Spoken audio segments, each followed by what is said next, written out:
Hello दोस्तों, welcome to another session of our reading session number 16। हमने immediate last session में monetary policy complete किया था। It was a lengthy read, काफ़ी सारे उसमें हमारे छोटे छोटे टॉपिक्स थे, वो हमने कंप्लीट कर लिया था। And from here on in this reading session we are going to take fiscal policy.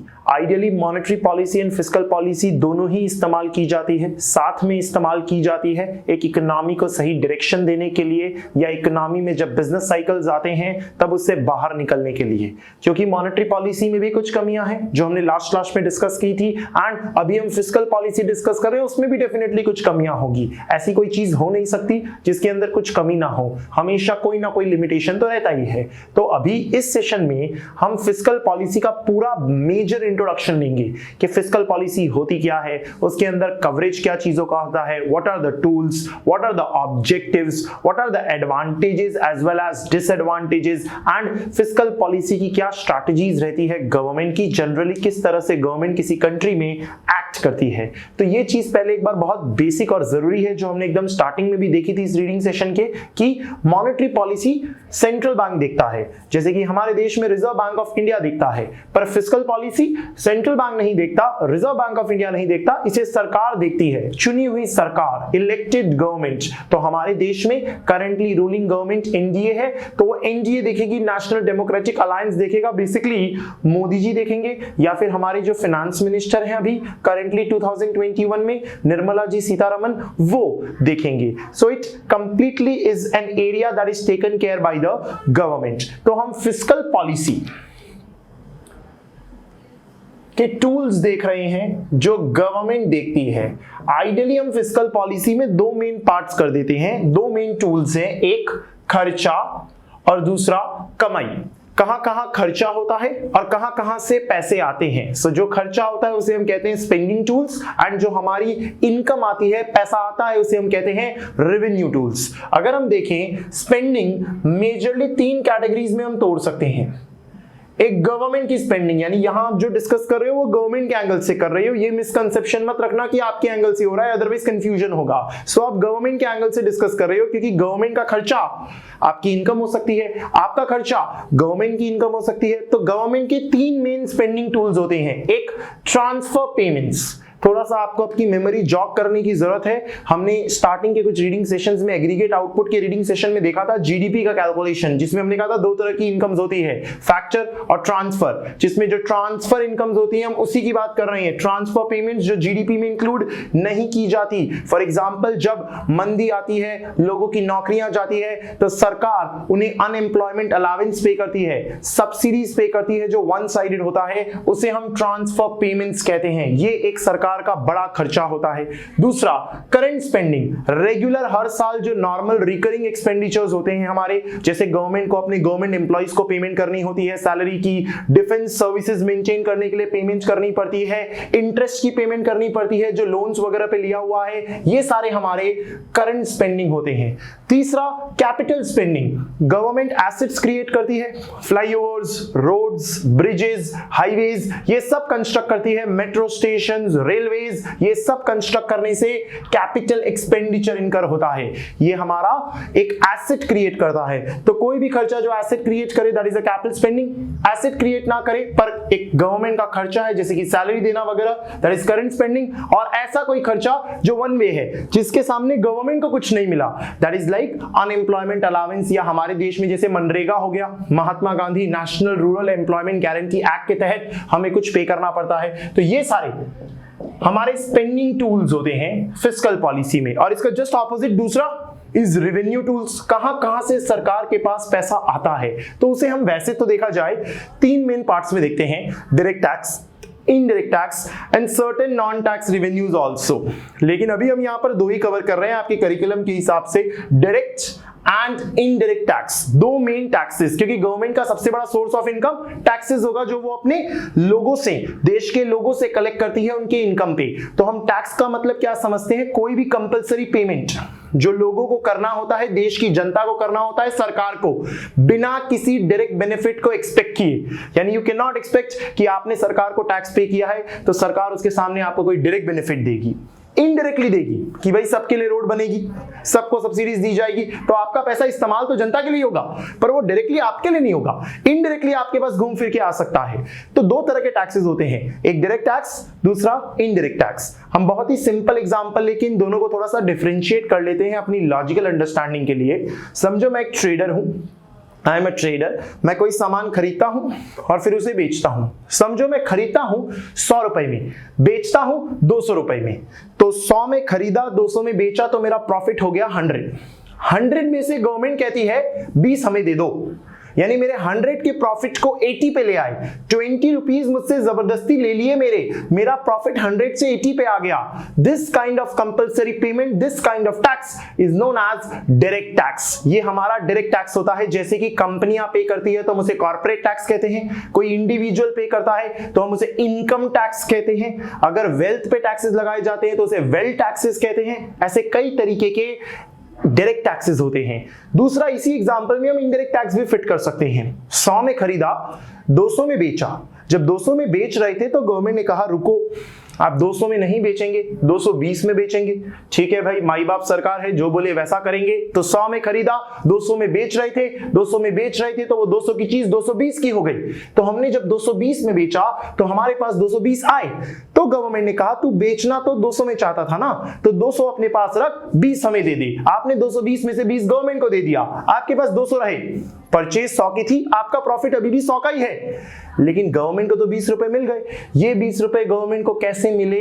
Consumer के थ्रू मिले। बर्डन कंज्यूमर पे गया, मैंने अपनी पॉकेट से नहीं दिए, ट्रेडर के ऊपर बर्डन नहीं आया, बर्डन कंज्यूमर पे आया। Such a kind of tax is known as indirect tax. तो हम हमारे देश में कॉम्प्रिहेंसिव रिजाइम चेंज देख चुके हैं पिछले 4 सालों में। Goods and service tax, GST is an example of indirect tax. इसके अलावा कस्टम्स ड्यूटी, इंपोर्ट एक्सपोर्ट करने पे इंपोर्ट ड्यूटी लगती है, एक्सपोर्ट ड्यूटी लगती है, ये भी इनडायरेक्ट टैक्सेस होते हैं। इनडायरेक्ट टैक्सेस की सबसे अच्छी बात या एक खासियत ये होती है, गवर्नमेंट के एंगल से ये फटाफट बढ़ाया घटाया जा सकता है। जब चाहिए हो तब आपने रेट बदल दी, जब चाहिए हो आपने रेट कम कर दी, जैसे करना हो वैसे आप कर सकते हो, बड़ा क्विक होता है।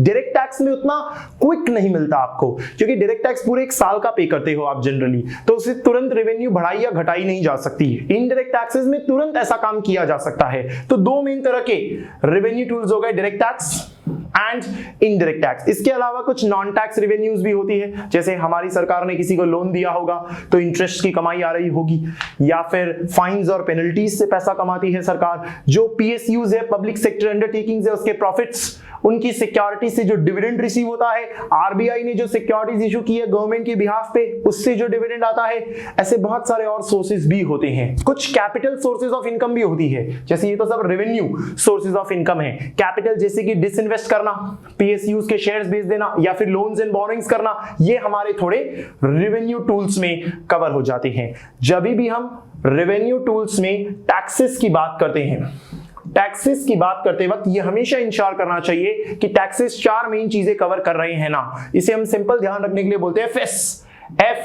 FESS। What is F? Whether the tax system is fair, whether the tax system is efficient, whether the tax system is simple and whether it is sufficient। 4 main qualities हैं जो फुलफिल करना चाहिए कोई भी तरीके का टैक्स सिस्टम।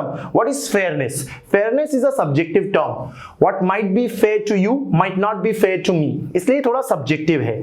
इसीलिए इसके अंदर 2 तरह के मेन कॉन्सेप्ट्स हैं या थॉट प्रोसेसेस हैं। एक को हम कहते हैं हॉरिजॉन्टल इक्वालिटी और दूसरे को हम कहते हैं वर्टिकल इक्वालिटी।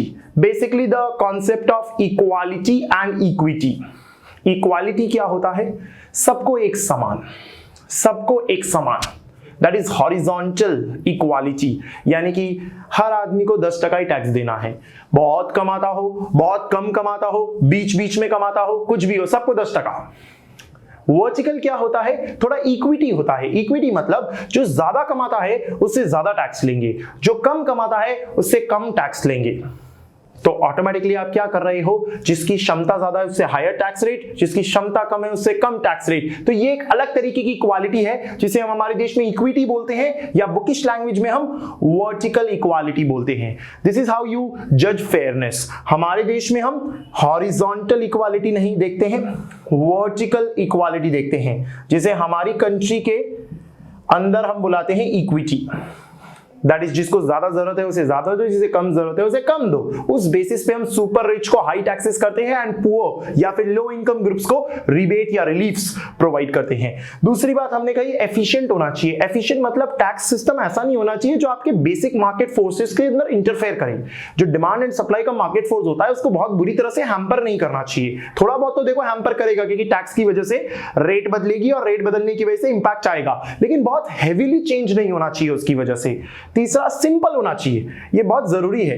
टैक्स सिस्टम अगर कंफ्यूजिंग होता है तो एक एंटरप्रेन्योर डिस्करेज होता है। एक एंटरप्रेन्योर को फील होता है कि मैं बिजनेस करने आया हूं या टैक्स भरने आया हूं, ज्यादा कॉम्प्लेक्सिटी नहीं होनी चाहिए, बहुत रिटर्न्स, बहुत पेमेंट, बहुत सिंप्लीफाइड स्ट्रक्चर होना चाहिए। एस सफिशिएंट, ऑब्वियसली इतना तो होना चाहिए कि सरकार का काम बन जाए, कम नहीं पड़ जाना चाहिए, क्योंकि अगर कम पड़ जाएगा तो सरकार के खर्चे मीट करने जो जरूरी है सरकार को, उसके लिए इनकम कहां से जनरेट होगी। दैट इज व्हाई हम ये कहते हैं कि सफिशिएंट तो होना ही चाहिए। मतलब कि चार मेन चीजें होनी चाहिए किसी भी टैक्स सिस्टम में। फेयर होना चाहिए which is a subjective term, efficient होना चाहिए मार्केट फोर्सेस में इंटरफेयर ना करे, simple easy to use structure होना चाहिए एंड सफिशिएंट होना चाहिए कि भाई जो हमारे स्पेंडिंग टूल्स हैं उनको हम मीट कर सके, वहां पे हमारे पैसे शॉर्ट ना पड़ जाए। और स्पेंडिंग टूल्स तो गवर्नमेंट को करने ही होंगे ना। गवर्नमेंट को हमने चुना है, कुछ जिम्मेदारियां दी है कि आप इंफ्रास्ट्रक्चर बनाएंगे, कैपिटल स्पेंडिंग करिए, आप हमारी बॉर्डर को सिक्योर करेंगे, उसके लिए आर्मी को सैलरी पे करके इंश्योर करिए। आप अगर देश के लोगों के पास नौकरी नहीं है तो उसके लिए आप जिम्मेदार हैं, अनएम्प्लॉयमेंट अलाउंस दीजिए। तो there is justification for spending tools for which we need money, government needs money and it goes to revenue tools. तो होता क्या है, फिस्कल पॉलिसी से कुछ ऑब्जेक्टिव्स हमारे अचीव हो रहे हैं। क्या ऑब्जेक्टिव्स अचीव हो रहे हैं? गवर्नमेंट रिसोर्सेज को रीएलोकेट कर रही है। रीएलोकेट मतलब कि गवर्नमेंट के दिमाग में एक हाई प्रायोरिटी सेक्टर है, एक लो प्रायोरिटी सेक्टर है, कि ये सेक्टर इतना इंपॉर्टेंट नहीं है या फिर ये सेक्टर ज्यादा इंपॉर्टेंट है from the angle of society. For example tobacco and tobacco industries इतनी हाई प्रायोरिटी पे नहीं है, लेकिन खादी इंडस्ट्री, खादी प्रोडक्ट्स या फिर आज के टाइम में हम बोल सकते हैं MSME, micro small and medium enterprises, ये काफी इंपॉर्टेंट हो गए। तो गवर्नमेंट की कोशिश होती है कि जो टोबैको एंड टोबैको इंडस्ट्री है उनके ऊपर हाई टैक्सेस लगाएं एंड जो खादी प्रोडक्ट्स हैं एमएसएमई वाले उन्हें सब्सिडीज दे, कंसेशंस दे, ताकि ऑटोमेटिकली रिसोर्सेज रीएलोकेट हो सके from that low priority sector to the high priority sector. इस तरह से हमें एक मूवमेंट दिखाई देती है यूजिंग टैक्सेशन टूल्स। दूसरा, इनइक्वालिटीज कम करने में बड़ा रोल प्ले करता है, क्योंकि अमीर से ज्यादा टैक्स लेना, गरीब से कम लेना, तो उनके बीच में जो गैप होता है उसे ब्रिज करने की कोशिश की जाती है। It influences economic activity and aggregate demand undoubtedly, because higher taxes reduces your disposable income. अगर टैक्स बढ़ा देंगे तो आपका जो डिस्पोज करने वाला इनकम एक हाउस होल्ड का वो कम हो जाएगा, तो वो डिमांड कम करेगा। टैक्सेस कम कर देंगे तो उसकी डिस्पोजेबल इनकम बढ़ जाएगी, तो वो डिमांड ज्यादा करेगा।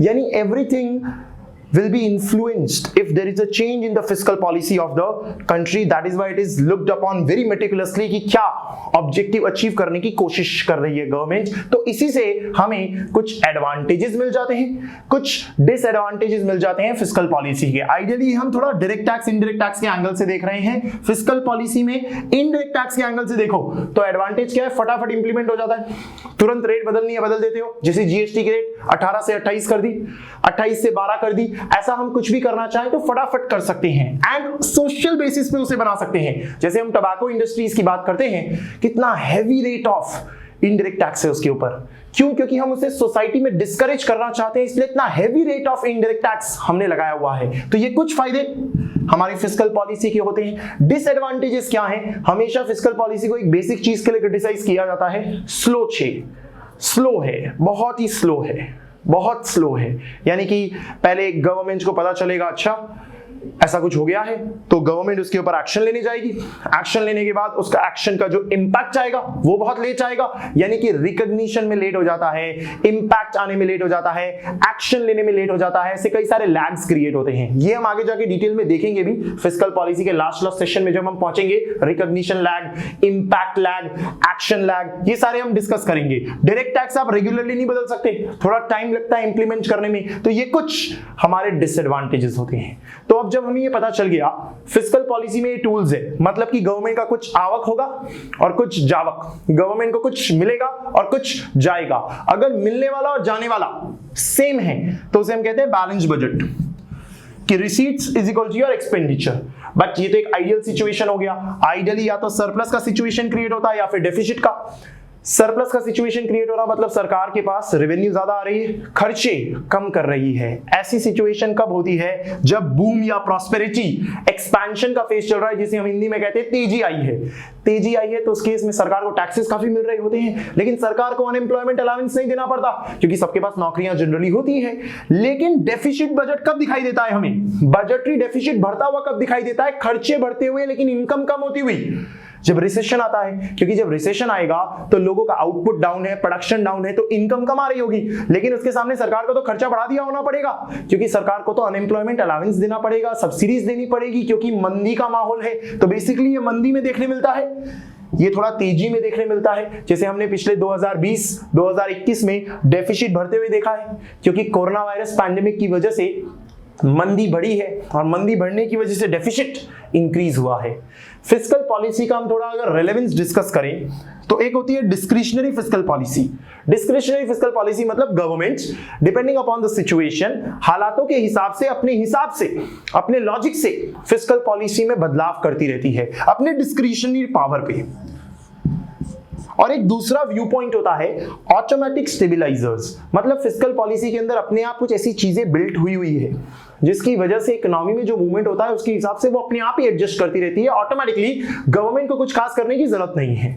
फॉर एग्जांपल, जब मंदी आती है तो उसमें गवर्नमेंट को फिस्कल पॉलिसी में कुछ करने की जरूरत नहीं है, अपने आप ही चीजें हो जाएगी। अपने आप कैसी हो जाएगी? मंदी आती है तो ऑटोमेटिकली प्रोडक्शन कम होता है तो सरकार को रेवेन्यू कम मिलेगी, तो सरकार कम ही करती रेवेन्यू ऐसी सिचुएशंस में। और उसके सामने जब मंदी आ रही है तो ऑटोमेटिकली सरकार को सब्सिडीज वगैरह तो बढ़ानी होती है क्योंकि उस सिचुएशन में गवर्नमेंट को पैसे और फंड्स देने ही होंगे लोगों को ताकि उस मंदी से हम बाहर निकल सके। सिमिलरली जस्ट अगर उल्टा हुआ, तेजी आती है तो अपने आप ही टैक्सेस बढ़ने लगते हैं क्योंकि तेजी आई, प्रोडक्शन ज्यादा हुआ तो उस पे जीएसटी इनडायरेक्ट टैक्स ज्यादा मिलने वाला है और वहीं लोगों को अनएम्प्लॉयमेंट अलाउंस इतना देने का जरूरत नहीं पड़ेगा, तो ये ऑटोमेटिकली होता है। ऐसा एक व्यू पॉइंट है। बाकी otherwise government time to time अपने हिसाब से डिस्क्रिशनरी पावर यूज करके फिस्कल पॉलिसी में कुछ ना कुछ बदलाव करती रहती है। As per Keynesian economics, fiscal policy plays a very important role in determining where the economy will go as per Keynesian economics. But as per the viewpoint of monetarists, the fiscal policy has a limited impact. What matters more is monetary policy.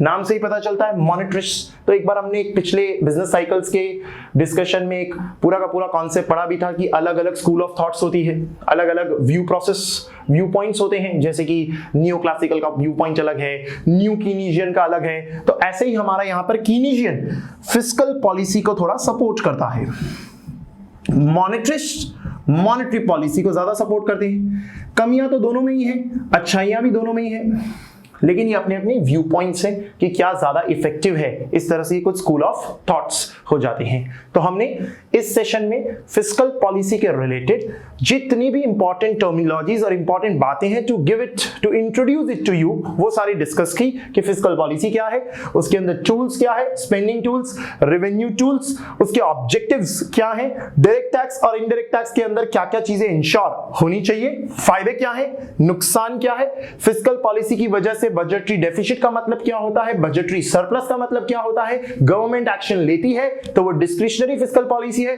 Government action नहीं लेती automatically चीजें होती है depending upon the change in the economic activity, that is automatic stabilisers. Keynesian viewpoint fiscal policy पे focus करता है, monetarist monetary policy पे focus करते हैं। तो ये हमारा एक बेसिक इंट्रोडक्शन हो गया फिस्कल पॉलिसी का। ये कंपैरेटिवली थोड़ा छोटा टॉपिक होगा as compare to monetary policy जो हमने इतना डिटेल में लेंथ में डिस्कस किया। नेक्स्ट सेशन में हम कुछ इंपॉर्टेंट थियोरीज पढ़ेंगे, कुछ इंपॉर्टेंट कॉन्सेप्ट्स पढ़ेंगे और इस टॉपिक को आगे कंटिन्यू करेंगे।